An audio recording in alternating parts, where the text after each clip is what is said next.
Shalom. All praise, honor, and glory to Yahweh Bahasham, Yahweh Shai Bahasham, Rachakodash. Double honors to the apostles and the elders of Great Millstone who rule well. And peace and mercy to the hopeful elect, the 144,000 men that are doing this work in sincerity and in truth around the four corners of the earth. And much love to the 1/3 of the innumerable multitude of you believers out there. To you all, I say Shalom. I'm the brother Yeshaya, and I pray, Lord willing, that this lesson is edifying through the Spirit. All right, so at first, I prayed to y'all about Shemel Shah to give me a lesson title because all the things that I wanted to do it on, I kept switching gears. But I prayed to y'all about Shemel Shah to give me a lesson title and an idea. And through the Spirit, when you praying to the Lord to help glorify His name, He's gonna feed you. He's gonna give you what you need. Um, but originally, I was gonna do it on, basically the chaotic turn of the GLP-1s and these weight loss shots that people are taking, but I was like, they might give me a medical misinfo for that. So what I'm saying, I was like, let me switch gears here. But through the presence of reading all of that, me and the brothers have been talking a lot lately, through the spirit and power of Yahweh Shemel Shah, and the apostles been going into it about having a proper care for your diet and the things you're eating. And I don't necessarily want to go into that because that'll be a whole nother thing, what I wanted to do a lesson on that me and the brothers were talking about earlier in the chat. But through the spirit, I was like, I don't think this is something that's really been, like, we talk about it, we bring these scriptures out, of course, but it's never, to be able to discuss it in this fashion, because the thing is, we were raised in a certain way, right? And the way you were raised, you thought was the correct way. Your parents might have had, like, of course, as Israelites, most of our people have home training, right? You know what to do, what not to do. It's the nature of the spirit, the nature of the law. It's things we know we're supposed to do, even if you don't know. But there are some other things that Jake just don't know. And so I wanted to do this lesson on table manners and etiquette, essentially, banquet manners, because, it's times when brothers just don't know. We weren't always raised the right way with how to eat at a table. You just think you go somewhere and, you smashing down food and you smacking and you burping and you doing all of this kind of stuff, man. And you just thinking that's okay. And it's not, brothers. I'm gonna just be honest with you. It's not. You know what I'm saying? Like, we weren't, matter of fact, before I begin and get my first scripture, and I'm gonna get this in the KJV, but it's a lot of this I might bring out in other versions like GNT. All right. Because they hit the point on the head some, but I want to get this word etiquette. All right. That's something a lot of Jakes were just not taught growing up. And I see it, you know what I'm saying? I see it in the world, of course, and I see brothers do it sometimes, but of course we just let it slide because at the end of the day, we like they men of the Lord, who shall lay charge to the Most High's elect, but we still here to guard up to build a kingdom of righteousness, a kingdom of glory, and a kingdom. We're clean people, so we got to do things in a certain fashion. I'm not saying when you with the brothers, you got to be all petite and bougie and acting super fancy. I'm not saying all of that, but there is a certain level of etiquette that you're supposed to have when, especially visiting others, right? Now, if you're at your home and you want to do your thing, you want to get down, but hey, man, my music teacher always used to say, practice doesn't make perfect. Perfect practice makes perfect. So, there are things in your worldly life that can be worked on. When you at home chilling, that you carry those. That's where it starts, in the house as a child, right? It starts in the home, and then you take those skills outside of the home. So the word definition for etiquette here, it says the customary code of polite behavior in society or among members of a particular profession or group. All right. So, it's etiquette. That's something that people are supposed to have. And a lot of our people just don't have that, man. All right. But let me go ahead and get some of these scriptures here. Um, I'll come back to those. Like I said, I had to switch gears. All right. Let me start with this. This is Ecclesiastes 31. I will say this is probably the main one, the main chapter. I am gonna read this as well in the GNT because like I said, it hits a lot of points. But Ecclesiastes 31 and 12 is in KJV. It says, "If thou sit at a bountiful table, be not greedy upon it, and say not, there is much meat on it. Remember that a wicked eye is an evil thing." I might just read through this and then I'm going to get the breakdown for when I read it in the other version. But it says, "Remember that a wicked eye is an evil thing, and what is created more wicked than an eye? Therefore it weepeth upon every occasion. Stretch not thine hand whithersoever it looketh, and thrust it not with him into the dish. Judge not thy neighbor by thyself, and be discreet in every point." Excuse me. "Eat as it becometh a man those things which are set before thee, and devour note lest thou be hated." All right, so I'm gonna get those first. Let me get that in, so I don't get too ahead of myself. All right. So that was Ecclesiasticus chapter 31. Let's see. I started at verse 12. Excuse me if I keep coughing and stuff, y'all. And when you looking at GNT, the top of it says behavior at dinner parties. All right. And there's another one I saw somewhere that says table etiquette. But it says, when you sit down at a fancy banquet, don't let your mouth hang open, and don't say, "Look at all that food." You see, that's what, I'm gonna just be real. That's nigga mentality, man. You come it's food all over the place, all on this table. You're like, damn, look at all that food. So now it's almost like, bro, just come and, be thankful for the portion that the Lord has blessed. You don't come in like your mouth is hanging on, because now you got, there's a saying in the world, your eyes were larger than your stomach. Okay, meaning that you wanted to come in and you saw the food, and you've now you done put all of this damn food on your plate, and you can't even. Salakia, y'all, just had a call from the drip god. The drip god himself. That's the brother Ramak from Miami. Is a spirit. He started talking about hosting and feasting. It's a spirit. You can't make this up. He was talking to me about hosting when I'm doing a lesson on it. Called like Bashim Al-Shah. But anyway. Right. So going back here, it says verse 13, it says, "It is impolite to have a greedy eye. Remember that." Right. That's what you're doing when you say, "Look at all that food." You're having a greedy eye, and that's impolite. All right. It says, "Nothing in creation is greedier than the eye. That is why it sheds tears so often."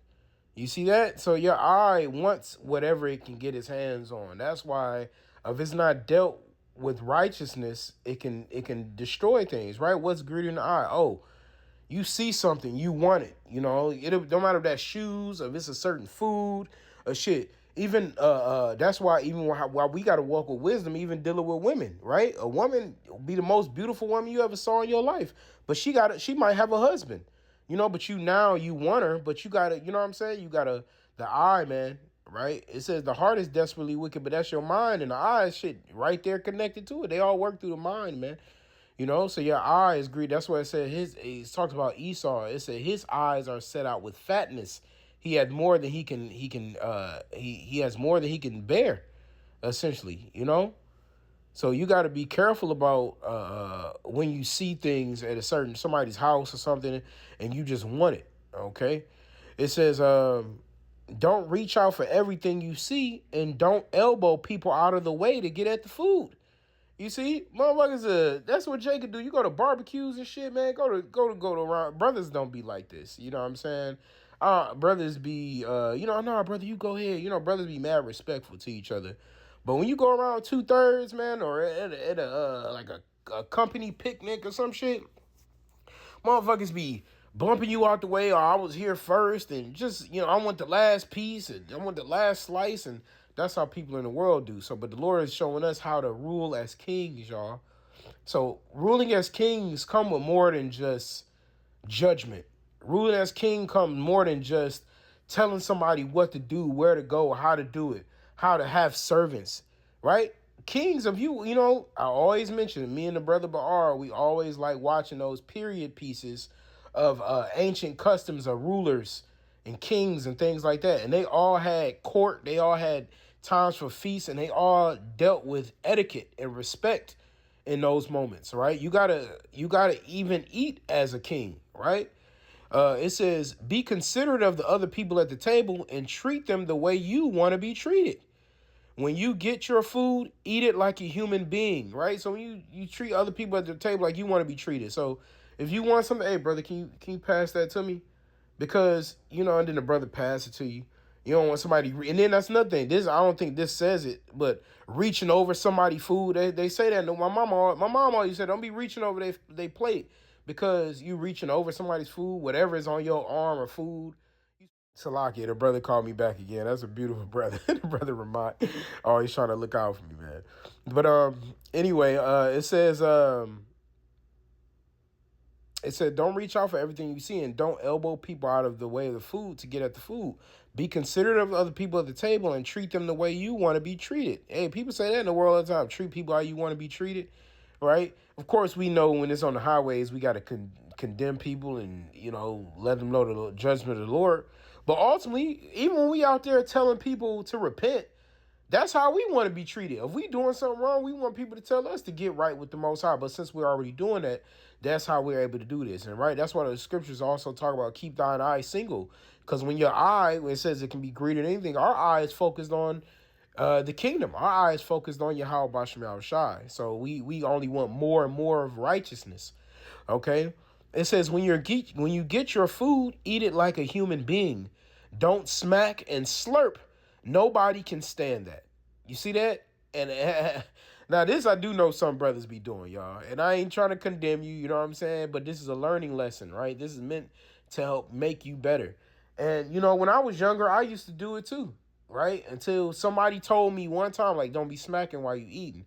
And ever since then, I stopped. And I know my brother hates this vehemently. He hates when people smack, right? My boy in the world, and I love him to death, but my boy in the world, he be smacking. I be like, bro, quit smacking, And I recently told a brother about that. But you're not supposed to be smacking and slurping when you eating. It says nobody can stand that. It's like, bro, that means if you're eating your food like that, that means it says eat your food like a human being. You're eating like you filthy animal, a little Home Alone joke there. But it says eat like a human being. That's what dogs do. You hear dogs doing all of that when they eating their food. You're a human. You're a king. You're a ruler. You're a judge. You're a power, right? So have some dignity, man. Some self-respect and eat like don't eat it like it's your last meal and you're never gonna see food again. Right? It says nobody can stand that. All right. So nobody, that gives on everybody's nerves. It's just that most people don't got the kahunas to tell you about it. They'll let you go ahead and just be embarrassing yourself. Right? It says it's good manners to be the first to stop eating. Right. And, and I don't want to get too far because I don't like reading it all in the GNT or another version because the thing is, like, it's a verse that I'm looking for that I can't find because when you read it in another translation, it gets away from you. So then you type it in the words that you heard as opposed to what you're really looking for. All right. So but it says it's good. I'll read this last one. Then I'll go back to KJV. I'll jump back and forth. It says it's good manners to be the first to stop eating. Stuffing yourself is offensive. You see? So it's good manners to be the first one to stop eating. And like I said, once again, I'm not breaking this down with like brothers because at the end of the day, brothers, when we together, we family, we got food, I'll be telling brothers, brothers still be trying to act modest. And I'll be like, brother, go ahead, eat, brother, eat. You know what I'm saying? Like, so because we just love each other and, if your brother want to eat and he hungry, go ahead, do your thing, man. It's different when you're around the brotherhood. I'm not telling you don't have no etiquette and respect, but when you go amongst, other people, you got to know how to properly conduct yourself, right? Because them ain't the brothers. They ain't going to be as patient as you are. But that's why it says etiquette at dinner parties. So that's basically going around other people that you're not normally around, It says, and like I said, brothers is different than even family. When you go around family, you still got to have this certain level of etiquette, right? But it's good to practice it, right? It says it's good manner to be the first to stop eating. So, Now, of course, that is factors to take into consider. That if you just one of the people eating, it's good manners to stop eating first. But of if the host say, "Hey, brother, come on, get you another plate," you know what I'm saying, something like that. That's different. This scriptures talk about how let another man call you up. That's slightly a different. It's not talking about the same thing, but essentially, if the host is telling you to come eat more, then it's okay. Then it's all good if you're still hungry. But it's still good manners to be the first to stop eating. It says stuffing yourself is offensive. Stuffed yourself. You got barbecue sauce dripping all on your shirt, and you over there, you got the itis knot, and you're just doing too much, man. It says if there are many people present, don't try to be the first to be served. That might be what the scripture is, because I was looking for the one that says, like, don't be the first to put your hand when you're bidden to a feast. Excuse me. Don't be one of the first people to go and do that, right? If there are many people present, don't try to be the first to be served. You want to be the first one to hop in line. You want to be the first one to eat. You want to be the first one to, hey, brother, you gotta learn about that, because that's just showing greediness. That's showing impatience. That's showing a lack of self-control. All right, let me go back here to the other one. In the KJV, that verse 17 says, I started, no, 17. It says, leave off first for manner's sake, and be not unsatiable, lest thou offend. So that means you just too greedy. It can't be, you overeating. It's like, when is enough food? It says, when thou sittest among many, reach not thine hand out first at all. Maybe that is it. Yep. Reach not thine hand out first at all. So you shouldn't be the first one going up. You going, I always remember little moments like this too. When I go, like, say for instance, we are like, sometimes the company be bringing food or something like that, or like, always the person who run up and eat first. I'm always looking at them like, bro, like, you ain't had no patience. You was the first one running up in line, man. Then don't let them be. And that's another thing, I'm still dealing with my weight, but the water y'all about Shah, I've been working on it. It's been going well. But the thing is, when you big and you overweight or you're unhealthy, it looks twice as bad. So I was, even in the world, or times when I were larger, I was always mindful of that, right? Because you already gonna be judged for being the first one to go up. Now they're gonna be like, oh, you fat motherfucker. You know what I'm saying? And you don't want to be looked at as that person. So just so you can avoid that, let a couple people get their food. Now, the only rationale that I heard a broad say one time, she said, the reason I go up first is because I won't eat if I don't go first. Basically, because she feels like everybody else is breathing all over the food. But now you just being over righteous and you just being picky. You know what I'm saying? Like, if that's the case, then don't eat the food. If you're uncomfortable with the people that you're eating with, you shouldn't be there in the first place, or you just shouldn't eat nothing. Right? Verse 19 says, a very little is sufficient for a man well nurtured, and he fetcheth not his wind short upon his bed. Sound sleep cometh of a moderate eating. He riseth early, and his wits are with him. But the pain of watching and choler and pangs of the belly are with an unsatiable man. Okay? So that says in the GNT, it says a little bit is plenty for anyone with good manners. Besides, you won't be short of breath when you go to bed, right? You be in the bed now, you panting and shit because you just stuffed. You got the itis breath, It says people who eat too much get stomach aches and cannot sleep. If you don't overeat, you can get a good night's sleep and wake up early the next morning feeling fine. And so, that's the cause of overeating. You can't be doing that to yourself. Right? You won't be able to go to sleep. Now you rolling around in the bed. You got to go throw up or take a drop of deuce, a shanya, just to be able to go to sleep. You know what I'm saying? You don't want to be in that position, man. You don't want to be in that. And there's like Asian people. I've heard Asian people say this. I'm not sure how true that is, but they say you really only supposed to get 80% full. Because, and that's the scriptures really. They don't give a percentage, but when you're good. You know what I'm saying? You don't gotta be stuffed, man. That's how you're overeating. You don't always gotta be full every time you eat. You eat to satisfaction, and that's another thing. You're really only supposed to eat when you're hungry, And most time you're just eating because you're thirsty. You're just dehydrated, so you're just eating and eating and eating. eating all day, no intermittent fasting, nothing like that. It says, but if you do get a stomach ache from eating too much, go off and vomit and you will feel better. All right. It says, my child, and this is back in the GNT, my child, if you listen to what I'm saying and put it into practice, I didn't even know it said that. Call all y'all by Shema Shai. My child, if you listen to what I'm saying and put it into practice, one of these days you will thank me for it. Be moderate in everything you do, and you will never get sick. You see, and that's the spirit, because I'm feeling a little sickly now, but I think that this is through a transmission of germs. I've been around about 2 or 3 sick people as of late. So, but it's not because I've the Wadi I've conquered now eating too much or eating bad foods and things like that. You know what I'm saying? I'm not eating things that are good for you. And there's another scripture I'm gonna be getting on that momentarily, right? But eating bad foods, things like that. So I'm not, I'm sick from that, But Lord willing, and I don't like telling people I'm sick, but Lord willing, I heal up soon. But it says, let me see here.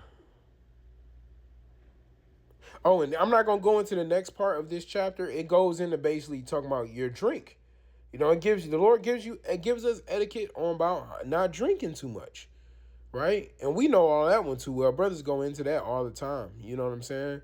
But you're not drinking too much. You can't be out here just getting, getting obliterated, and you with people in the world. You know what I'm saying? Really, and even amongst the brothers, you can get your drink on. You know what I'm saying? But we don't believe in getting drunk. And it's one thing if you're in your house and you covering your shame and you drink a little bit more and you at the house. That's one thing, but I'm not gonna get into that too much. It was mainly about having those table manners for eating sake, but the drink goes as well.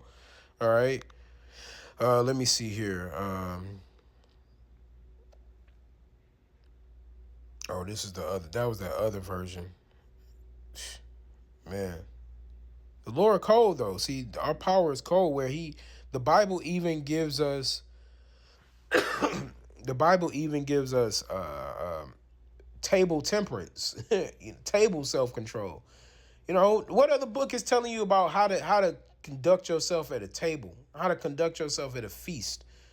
The other book is telling you that the Lord has given us the walk of life with this, man, the spirit of life, and how to be a man, how to be a self-respected and well-respected man.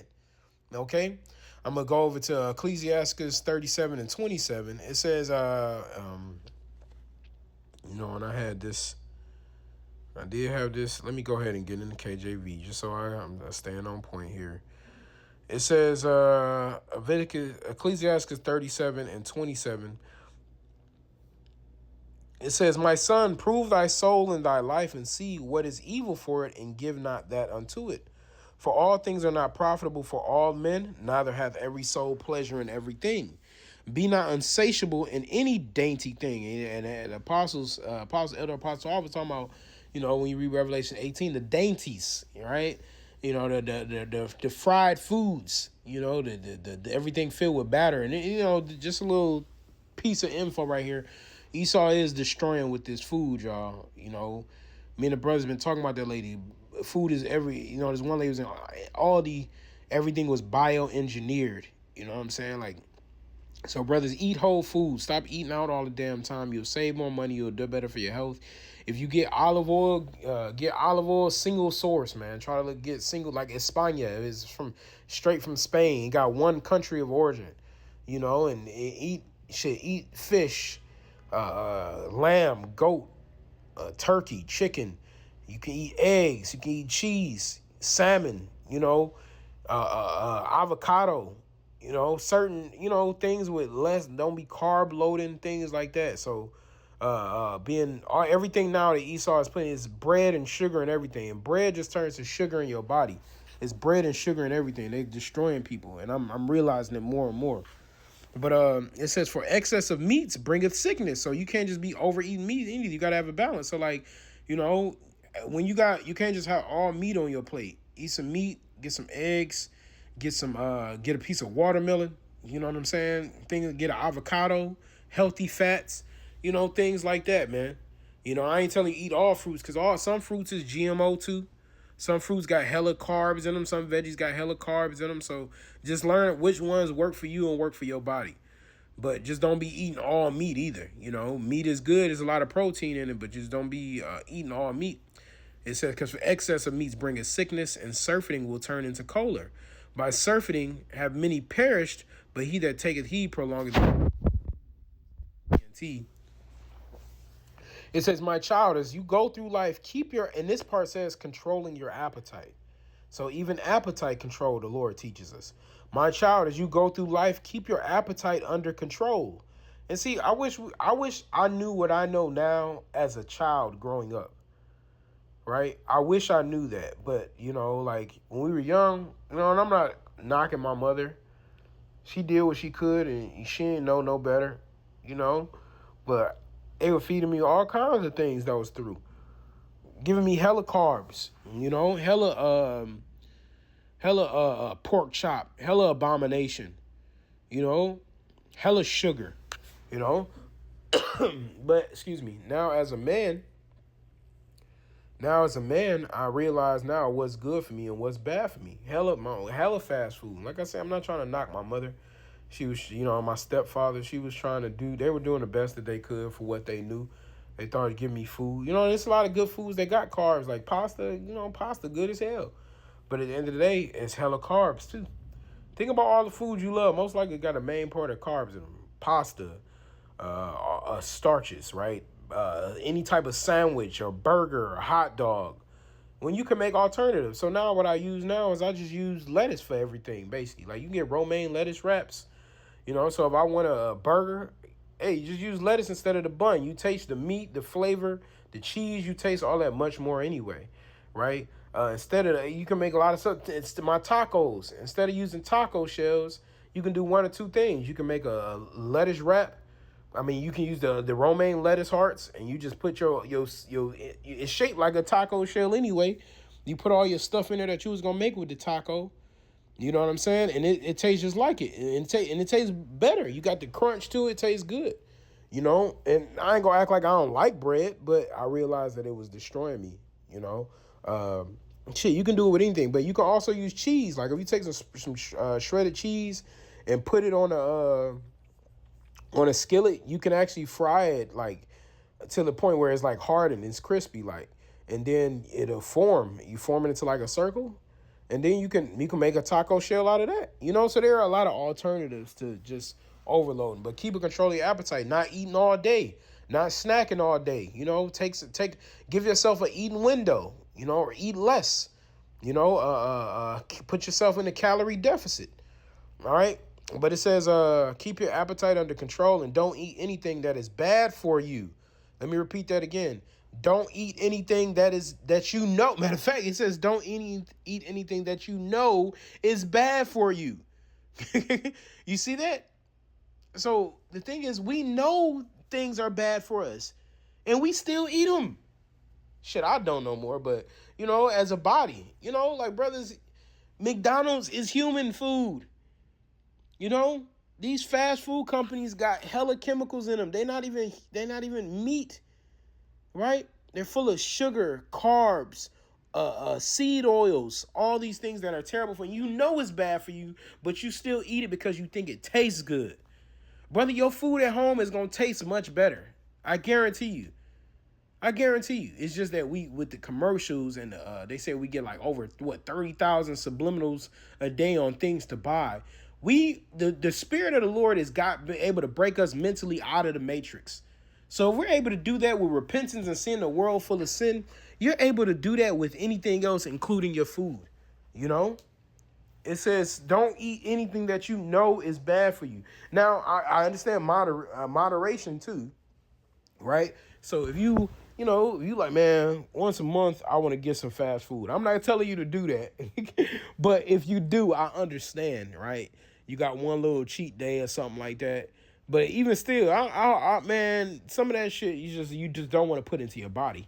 Your body, that's like throwing a goddamn like a wrench into a toilet, and it somehow can get through down to the drain part. The toilet, like, what the hell is going on? This don't belong in here, right? Or you just better, like you're trying to put cardboard down the toilet. and trying to flush it. It don't work, man. It's not meant to go there. So your body is like, what is this junk and how do I process this? That's what's happening with the levels of obesity here in America because Esau's poisoning the people.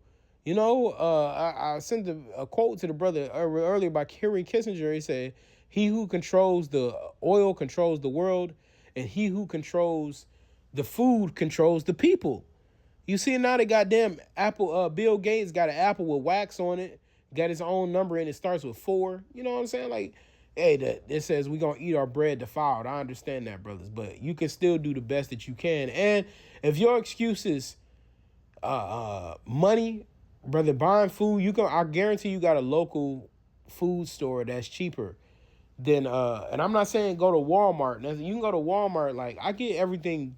I can get a lot of things for the kitchen except meat. I don't be buying my meat from Walmart. All Walmarts down here always look weird. They always look through. But like even out Publix is more expensive. I'll go there sometimes, but most times, like, if you got like, we got stores like Food Town and Presidente, Bravo, those kind of spots are more like localized. So you got some type of local store or a farmer's market or something like that that's not as expensive, that'll give you higher quality meats, higher quality food products. You see what I'm saying? So just keep a lookout for it, man. And it's going to be at a more affordable cost than you spending on that fast food.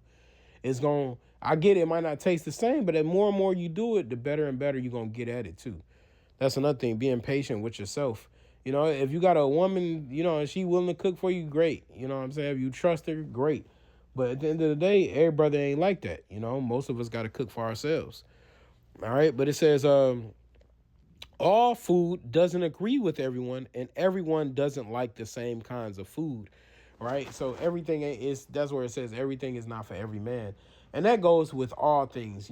Some brothers might want to be a vegetarian. Hey, some brothers might want to do a certain diet, a Mediterranean diet. Some brothers might want to, do certain fruit fasts and things like that. But everything ain't for everybody. So you got to figure out what works for you.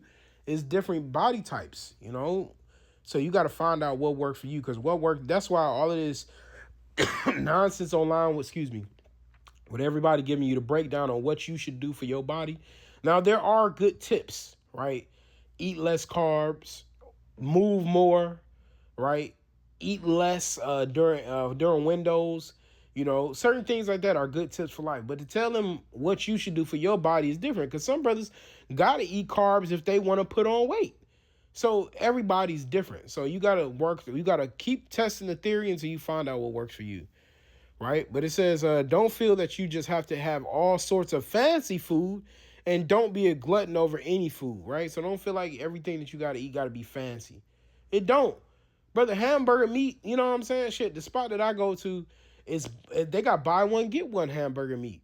You know what I'm saying? So and it's like the Food Town spot. They got a lot of local farmers and things like that bring the food there. So they got buy one, get one. So that shit. They got much fancier meat at other places, but I'm like, hey, that'll work. Or they got, certain steaks that are cheaper, stuff like that. But you ain't got to always eat fancy. They be more affordable.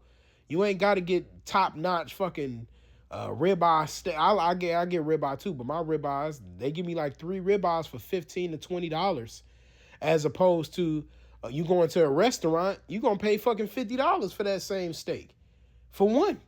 You see what I'm saying? So don't feel like you always got to be fancy in order to get your way across. You can get food for the low, and you're going to save more money. I guarantee, if you go out to eat, let's say you average meal, let's just go in a fucking fast food restaurant, going to run you about $20. You know what I'm saying? About $20. And if you do that 3 times a day, bro, 2 to 3 times, you're spending $40 to $60 a day. You can get you a week worth, let's just assume it's by yourself. You can get you a week and a half more off of $150, bro. You see what I'm saying? So what you're spending, you think you're saving more money, but you only gonna get 2 days of food with what you could get for a week, man. But I know I'm going on a little tangent here, but it says, if you eat too much, you'll get sick. If you do it all the time, you'll always have stomach trouble. Gluttony has been the death of many people. Avoid it and live longer. So a lot of people die from overeating, man. You see what I'm saying? Being obese, y'all be seeing them. We was just talking about that 600-pound life. Then people got bed sores and they can't get up out of their bed and they can't move. You know what I'm saying? Like that's terrible, man. So having certain etiquette, having certain mentality when it comes to your diet, how to be a respectable individual when you go to when you go to eat at other people's homes and things like this. It's always important to know how to have self control and how to conduct yourself, man. You know what I'm saying? Let me see here. And this I wanted to get this one too, just because it's talking about when you hosting, right? And you know, brother, for a lot of the brothers in our camp have been hosts at one point or another. You know what I'm saying? And brothers at other camps, you know, have been hosting. You know, so to water for all you brothers who do host and be great hosts, that's always a privilege and an honor to host and to be hosted. This is Ecclesiastes 32:1. It says, "Thou be made the master of the feast, lift not thyself up, but be among them as one of the rest. Take diligent care for them, and so sit down." So don't be all big and pompous because you got the food and you got the house and you big dog. You don't do all that. You be like just one of the brothers. You know what I'm saying? Like, hey man, yeah, nah, brother. You know what I'm saying? You want to eat, you know, you treat, that's humility, right? It says, "And when thou hast done all thy office, take thy place, that thou mayest be merry with them, and receive a crown for thy well ordering of the feast." So basically, you be like, "Hey, brother, appreciate the food, man. You know that people always do that, man. The food was great, man. I had a great time. Thank you, brother." You know what I'm saying? So you take that place, and now you can rejoice with the Akim. You know, it says, "Speak thou that art the elder, for it becometh thee, but with sound judgment, and hinder not music." Hey, this is funny. I'm gonna get into why in a second. It says, "Pour not out words where there is a musician, and show not forth wisdom out of time." Right. So I'm gonna get this one in the GNT real quick. Ecclesiastes 32:1. It says, "If you are chosen to preside at a banquet, don't put on airs. Just be like everyone else." So don't be trying to act like you all big and bad, bro. Just be like everybody else. Look after the guests before you sit down, right? So that's why you make sure everybody good. Be like, "Hey, brothers, y'all want to drink? Hey, you want something else, brother? You hungry?" You know what I'm saying? You make sure the people are good, you know, and that's why usually when we like if I if I cook for the brothers, excuse me, I'll cook for them. You know, I'll be like, "No, brother, go ahead and eat." You know what I'm saying? Or the chef usually eats last, things like that. You know, so before you sit down, you make sure your guests are good. It says, "After you have performed your duties, you can sit down and enjoy yourself with the others," right? So now you host it. Now you got all the food. Brothers got the drink. Brothers got the food. Everybody's happy. They having a good time. They laughing. They talking. Now you can go and be with them. You know what I'm saying? It says they will respect you for doing a good job. Hey, and if I gotta say, through the spirit and power of Yahweh Shemashah, I gotta give credit where credit is due.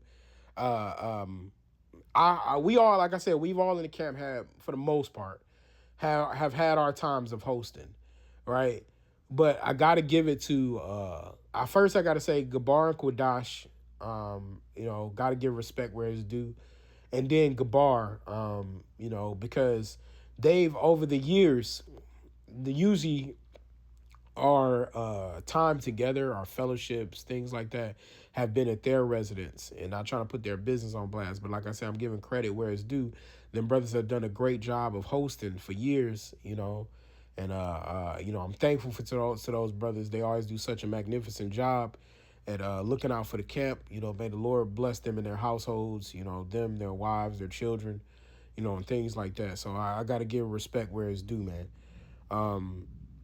So it says, "If you are older than most of the guests, you may talk. That is your right. But you should know that you are talking. You should know what you are talking about and not interrupt the music." You know, so if you gonna talk, you know what I'm saying? If it's music on, usually it's music on. We Jake, man. You know, there's always some plain folk, man. When we say to make an Israelite happy, you gotta have good food, good company, good music, and good drink, and we happy. You see what I'm saying? And good music, if I didn't say that. So the music is going. You don't interrupt the music. You let the vibe do what it do. You know what I'm saying? And I laugh because we be having little music jokes in the camp, you know, brothers playing certain music and things like that. So it's kind of funny. But It says if entertainment is being provided, don't keep up a steady conversation. So if you got something to say, keep it short. You know what I'm saying? Short and sweet so everybody can, hey, give a toast or something and then go back to rejoicing. It says it's the wrong time to show off your wit, right? So you don't, they be having them Edomites, they'll stop the music and then they'll give a toast, but then they want to give a long-winded speech and things like that, trying to show how classy and fancy, how much wealth they got and all that kind of stuff. We not like that. We're Israelites, right? We are supposed to be humble, right? We're supposed to be servants, right? And we're supposed to show love for our people and not make it about us. It says music at a banquet where wine is served is like a ruby set in gold, carbuncle set in gold. It says, see that? That's the spirit. It says, good music and good wine is an emerald set in gold. And a carbuncle, that's the stone of Levi, right? Which are the original priests, right? And emerald, that's the stone of Judah, okay? But they said set in gold. Then some hard rings too. An emerald set in gold. And you got a ring that's an emerald set in gold. You know that's tough, right? But it says good music and good wine and emerald set in gold. That's perfection there. If you got good music, good drink, good food, good company, you in there. All right. Let me see here. It does go into more about this, about how to conduct yourself with age, how to speak and things like that. All of these different things. But, I got the point that I wanted to hit with that. This is just like a exhortation, admonition type of thing, because the Lord is really developing our senses. He's developing our character. We always talk about doing character development, and this is something that we all can work on. Like I said, I'm not just talking about just like with the Akim either, because obviously when we together, man, we enjoy each other. We know each other. We rejoicing. But hey, maybe you can apply to some of these when you go into other brothers' camps, things like that. Seeing how the vibe, and that's another thing, seeing the, when you go to a job, it's called company culture. There's camp cultures too, right? When you go to different camps, you notice brothers got the same spirit everywhere you go, but there's different camp culture. Some brothers are more lively. Some brothers are more chill. Some brothers are more reserved. Some brothers talk a little bit more. I'm talking about as a camp. You know what I'm saying? So once you see the camp culture, you kind of know how you can move in the spirit. You know what I'm saying? So, hey, man, may the Lord truly turn us into the people that he wants to envision us as, to make us rulers, priests, princes, kings, right? Men of renown, men of self-respect and dignity. All right, so that we may teach our wives and our children, and we could raise up and build up the kingdom of heaven in righteousness and sincerity and in truth with manners, man. All right, so hey, I pray, Lord willing, that this lesson was edifying. Truly, I want to give all the praise, honor, and glory to Yahweh Bahasham, Yahweh Shai Bahasham, Rakakodash, double honors to the apostles and the elders of Great Millstone who rule well, and peace and mercy to the elect. Until next time, Shalom.